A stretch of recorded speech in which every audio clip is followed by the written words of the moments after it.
শাহ ইরানী রহমতুল্লাহ আলাইহের মাজার শরীফ নরসিংদী জেলার বেলাবো উপজেলায় নারায়ণপুর গ্রামে অবস্থিত। আজ আমরা স্থানীয়দের কাছ থেকে জানার চেষ্টা করব এই মাজারের ইতিহাস। এর মাজার শরীফ, যার অবস্থান নরসিংদী জেলার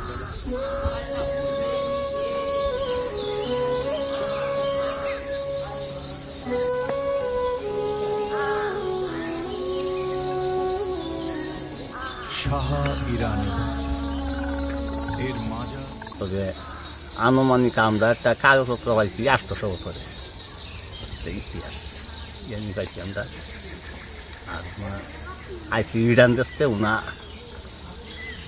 ইরান দেশের দেশের নামে পরিচিত। উনি ইরান থেকে আসছে এখানে? ইরান দেশে। তো ওনার আসল নামটা কি কেউ জানে? আপনারা জানেন? না, আসল নাম এটা আমরা পূর্বপুরুষ পয়সা ছিল।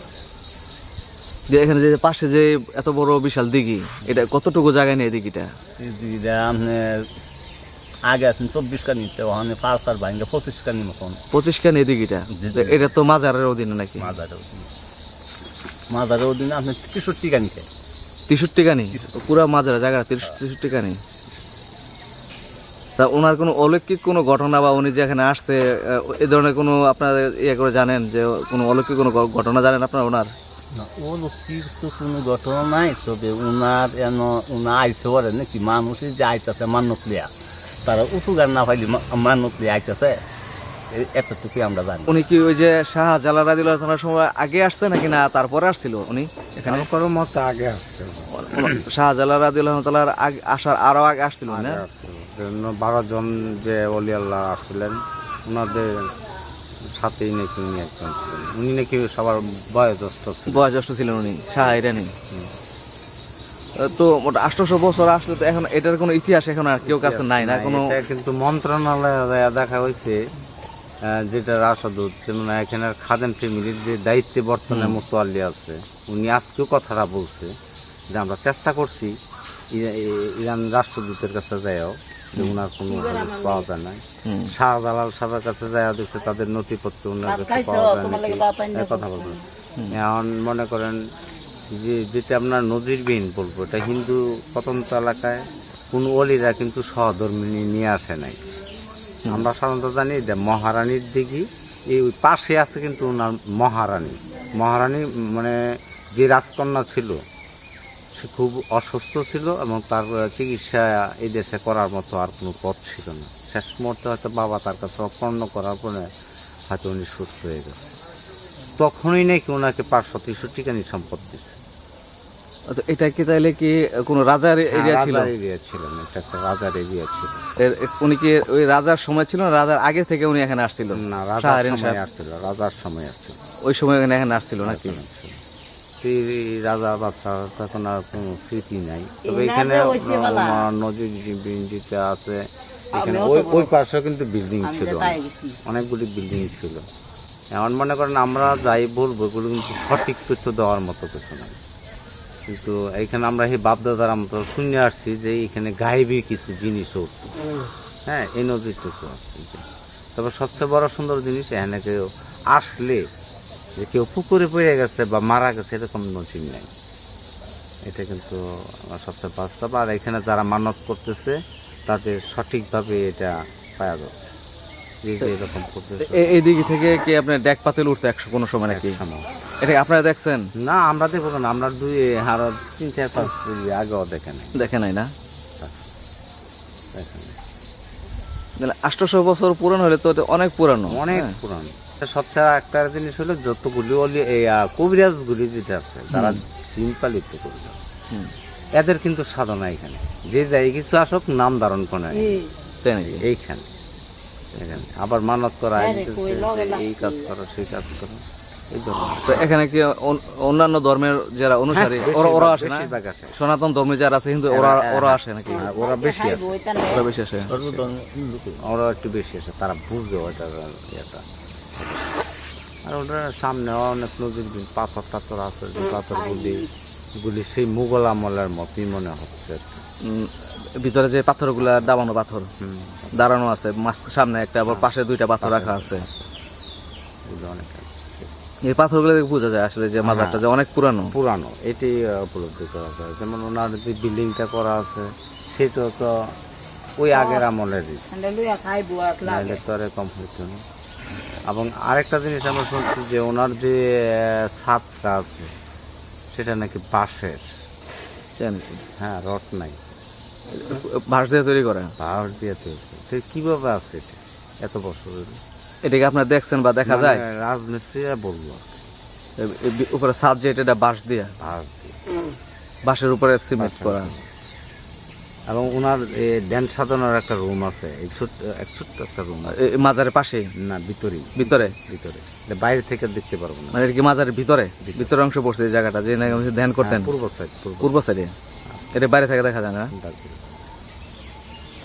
তো এখানে আপনার এই বছরে মানে কবে উরুষ হয়? বার্ষিক তো মনে হয় একটা মাহফিল হয় না? এটা কত তারিখ হয়, কবে হয়? বছরই ফাল্গুনের 13 তারিখ। ফাল্গুনের 13 তারিখ প্রতি বছর? চাঁদের 13 তারিখ। চাঁদের 13 তারিখ হয় এখানে পূর্ণিমায়। প্রতি বছর পূর্ণিমাটায় এই মাহফিলটা হয়। তো মাহফিল তো মোটামুটি লোকজন বা যারা এখানে অনুসারী আসে, লক্ষ লক্ষ লোক আসে। আমরা তো এই যে জানতে এমনি মুখরা দিত, হ্যাঁ হ্যাঁ হ্যাঁ। আমরা তো আমি গাড়ি দিয়ে আসতে নিতে না, আটটা দিতে আমার সমস্যা দিত। হাইটেও আসা যায় না, এত মানুষ হয়। ঢাকায় নিয়ে আসবে আপনার। আমাদের এই রাস্তায় আমাদের দেয়া, আমাদের এই দেয়া এর ভিতরে মানুষ আটটা আওয়ার মতন সুযোগ পাওয়া যায় না। তো এখানে সবচেয়ে সুন্দর হচ্ছে যে পরিবেশটা, প্রাকৃতিক পরিবেশ এত সুন্দর, আসলে যে আসবে এখানে ভালো লাগবে জায়গাটা। ভালো লাগে, সবাই যেন আই। আর আগে যারা সাধনা করতো এরা তো নিরিবিলি জায়গায় সাধনা করতো, হ্যাঁ, জঙ্গলার ভিতরে। এলাকাটা তো জঙ্গল আছে। 800 বছর আগে যদি আসে তাহলে পুরোটা তো মনে হয় জঙ্গলাই ছিল। আপনারা তো মনে হয় জঙ্গলা দেখছেন। আমরা এই যে ভাটটা দেখি না, আমরা যেমন একটা সিবার রাস্তা আছে, শুধু হাঁটার রাস্তা, পায়ে হাঁটার রাস্তা। আচ্ছা, আর ইয়ান যে মাদ্রাসাগুলি আছে না, ইয়ান তো জঙ্গলার চাল আছে বড় বড়। আর এখানে যে বট গাছ ছিল 2-2.5 মাইল পর্যন্ত দেখা গেছে এটার উপরে উঠলে। এই বট গাছ কি আছে এখনো নাকি? না, বট গাছটা কাটতে এই খেজুর গাছটা পাশে, এটা হয়তো আমরা দেখছি। এটার মধ্যে অনেক বড় বড় টুকি তোলা সব সময় 2-3টা পাগল থাকে বসে থাকতে শিকড়ের নিচে। শিকড়ের নিচে মানে এত বড় বট গাছ ছিল এখানে। বট গাছটা কারণ কি যে মাদ্রাসার জন্য না মসজিদের জন্য? মসজিদ করা, মসজিদটার জন্য বট গাছটা কাটা পড়ছে না? এবং রাস্তার মধ্যে পড়ে, রাস্তার মাঝে পড়ছে এটা। রাস্তা। তো অলৌকিক কোনো ঘটনা আপনারা নিজে চোখে দেখছেন যে উনি যাওয়ার পরে ঘটতে বা আগে ঘটছে এরকম কোনো শুনছেন? যে বলো কি ঘটনা এমনি কোনো শুনছি না, তবে আমি দেখছি কোনো মানুষ যদি বেয়াদবি করে সেই আনতে যাইতে না, বেদবি করে যেতে মানে সাথে সাথে অ্যাকশন। কেন এক পচি আছি, কেন বড় গাছটা ফাগল ভরির আছি, কয়েকটা ফাগল ভরি দিয়ে অত্যাচার করছি, গগল দুরুদ্ধ করছে না। এই জায়গায় মনোদিত আমার মাঝে যতদিন রয়েছে অতদিন ইয়া নয় আইলা পরে আসছিল না, না ইয়া নয় ফাগল ভরি দিয়ে নামটা খাওয়াইছি। এই আমার কোনো লোক বেয়াদবি করতো লগে লগে একটা এই দাম না। আর অলিয়ালাদের মাঝে আসলে বেয়াদবি করলে অ্যাকশন হয়, এটা সব। হ্যাঁ,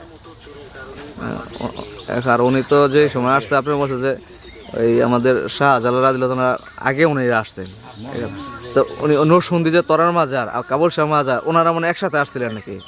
মনে হয় আর কি, এটা তো সঠিক সিদ্ধান্ত জুমলে এই সময় তো আমরা কেমনে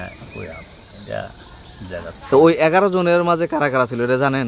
এখানে আমরা হয়তো শুনি আর কি যে শাহ সুলতান, শাহ শামসুদ্দিন, মুগদাদি, এরকম ধরনের মনে হচ্ছে। কিন্তু আমাদের তো এই শাহ সুলতানটা কিন্তু নেত্রকোনা,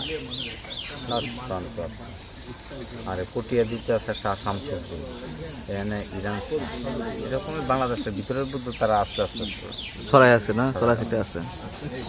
তো তাদের লিস্ট নাই, মনে হয় এরকম চেষ্টা করছে করতেছে সংগ্রহ করার সময় যারা চেষ্টা করছে শাহজালাল রহমতুল্লাহ কিছু নেওয়া যায় কিনা ওইখান থেকেও কিন্তু তারা পায় না, ওনার সম্পর্কে কোনো তথ্য পায় না।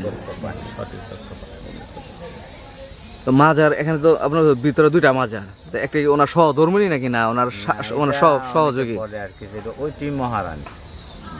ওনার তো অনেক হিন্দু আবার কিন্তু মুসলমান হচ্ছে, এটা ওনার দ্বারা অনেক হিন্দু, এটা তো পুরাটা হিন্দু এলাকা, যেমন আমাদের শেখার বাজার করছে। ওই তখন সময় হিন্দু রাজা কে ছিল, ওনার নাম কি ছিল? তখন চণ্ডী রাজা নাকি চণ্ডী রাজা না, পুরাটাই হিন্দু এলাকা ছিল।